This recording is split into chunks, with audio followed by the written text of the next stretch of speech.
Abonnez-vous à la chaîne YouTube, partagez, commentez, et aimez la vidéo. Cet article a été écrit il y a 2 ans par notre éminent confrère Moustapha Sardiane, ancien du Soleil, du Témoin et de plusieurs autres publications. Le texte était destiné à un magazine qui, pour diverses raisons, n'avait pu paraître. Il a été légèrement retouché par nos soins pour rester collé à l'air du temps. Nous le publions in extenso afin que nos lecteurs se fassent une idée de la personnalité de Franck Timis et dans la gueule de quel loup Aliou Sall est allé s'engouffrer. Au Sénégal où il a réussi à obtenir des intérêts importants sur les réserves pétrolières, Franck Timis s'est d'abord servi de l'architecte Pierre Goudiaby Atepa, rendu célèbre pour ses relations avec les milieux des affaires africains, afin d'accéder au bureau de l'ex-président de la République, Abdoulaye Wade. Il ne s'est pas arrêté en si bon chemin. Et l'homme des affaires roumain s'est ensuite accoquiné avec l'ancien ministre de l'Énergie, Samuel Sarr, connu pour s'être occupé de la gestion des avoirs du président Wade. Il a même poussé la virtuosité dans la gestion de son capital relationnel jusqu'à se faire conseiller par Djibril Amadou Kanouté qui fut un ancien directeur de la société Petrosen.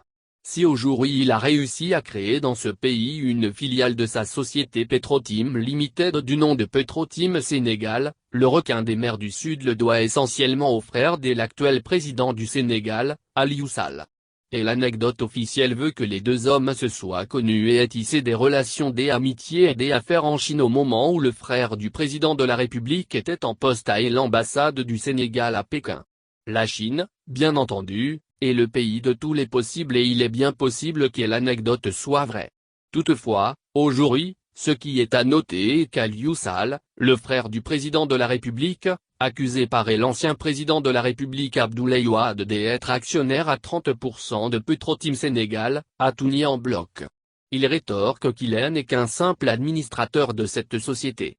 À une certaine époque une enquête avait été ouverte par l'OFNAC, et l'Office national de lutte contre la fraude et la corruption du Sénégal, sur cette affaire. Cette enquête a valu son poste à Nafi Ngom Keïta qui est aujourd'hui pointé du doigt par le camp du pouvoir comme étant la taupe qui a organisé la fuite sur le rapport de Elige concernant cette affaire, NDLR, rappelons-le, encore une fois, cet article date d'il y a 2 ans. Franck Timis entre par effraction ? En Côte d'Ivoire ? En Côte d'Ivoire, c'est comme par effraction que Franck Timis a été introduit chez le président Alassane Ouattara. Le chef de l'État ivoirien regrette fort aujourd'hui d'avoir serré la main du sulfureux homme des affaires australo-roumain. Pourtant, il fut bien et très bien adoubé sur les rives de la lagune et brillé par 2 personnalités très proches du président Ouattara. Le premier est Mamadou Diané, conseiller du président Ouattara, et le second est Sidia Touré, un Guinéo-Ivoirien qui fut directeur de cabinet d'Alassane Dramane Ouattara alors Premier ministre des Houphouët-Boigny entre 1989 et 1990. Sidia Touré est un ancien Premier ministre de la République de Guinée de 1996 à 1999 et candidat arrivé en 3e position à l'élection présidentielle de ce pays en 2010. Comment l'Australo-Roumain a-t-il fait pour mystifier un tel aréopage ? Quelles sont les ressources de sa force de persuasion? Le mystère demeure entier. À moins qu'il ne se trouve dans cette ligne bizarre qui figure sur sa carte de visite. Une carte sur laquelle il est inscrit, pétrolier, spécialisé dans les infrastructures ferroviaires. Ayant obtenu des concessions de mines et des permis de recherche pétrolière dans ce pays, Franck Timis a traîné le pas pendant 2 ans sans qu'un seul coup de pioche ait été donné parce que les Chinois sur lesquels il misait en subodorant qu'il était constructeur de chemin de fer n'ont pas voulu se faire berner une seconde fois. La première fois, c'était en Sierra Leone où il devait construire une ligne ferroviaire mais pas un seul décamètre de rail n'avait été posé par lui dans ce pays. C'est au retour d'un sommet Union européenne, Afrique que le Premier ministre ivoirien d'alors, Daniel Kablan-Ducan, renseigné par les Chinois de leur réticence à collaborer avec Franck Timis, a rendu compte au président Alassane Ouattara. Ce dernier est alors entré dans une colère noire non seulement contre le facétieux homme des affaires mais aussi contre les 2 entremetteurs qu'étaient Mamadou Diané et de Sidia Touré. Un vrai passe-muraille. Cet épisode est illustratif des pratiques de Franck Timis en Afrique de l'Ouest.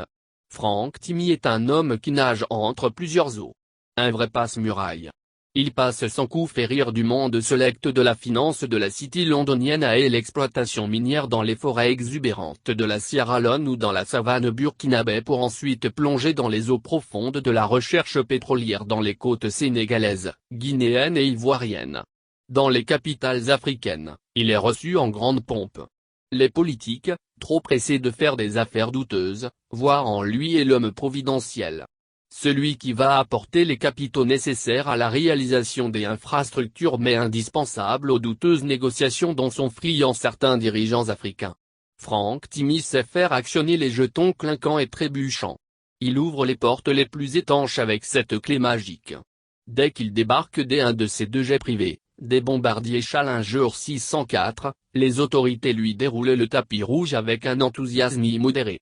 Celui que l'on considère comme l'associé de la très prestigieuse banque, la JP Morgan, à tous les égards. On le voit souvent faire quelques pas au Radisson Blu de Dakar ou s'installer dans les restaurants huppés du plateau à côté de l'immeuble Telium où il a ses quartiers à Abidjan en compagnie de l'anglais Guy Blackney, son directeur du développement, et d'Alexandre Verberne, son directeur opérationnel. Ayant définitivement quitté son Australie d'adoption, il a posé ses valises à Londres. Certainement pour plus de fluidité dans ces transactions. Il possède une douzaine de sociétés à travers le monde, aussi bien celles qui sont cotées à la bourse de Londres que celles qui se cachent dans les paradis fiscaux. Cela n'a pas été un hasard qu'il ait été cité dans l'affaire des Panama Papers. Parmi les sociétés les plus importantes de son vaste empire, on peut citer la Pan African Mineral qui est sa propriété exclusive. Elle possède des filiales au Burkina Faso, en Côte d'Ivoire et en Guinée. Il détient aussi un joli paquet d'actions, entre 12 et 13% selon diverses sources, dans la société African Mineral Limited cotée à la bourse de Londres. Et l'African Mineral Limited fut sa première affaire en Afrique de l'Ouest, c'est elle qui mena ses opérations en Sierra Leone, notamment l'exploitation des mines de diamants et de fer de Tonkolili. Le dernier grand pilier de son empire est l'African Petroleum coté à la fois à la bourse australienne et à la bourse d'Oslo. Et l'African Petroleum détient les concessions sur 8 blocs pétroliers offshore au Libéria, en Sierra Leone, au Sénégal et en Côte d'Ivoire, 2 blocs dans chacun de ces pays, 2 autres étant en contentieux avec l'État gambien. Ceci sans compter les sociétés cachées ou des autres comme Petrotim qui possède une filiale au Sénégal avec comme associé principal, Aliou Sall, le frère bien-aimé du président de la République, le frère bien-aimé du président de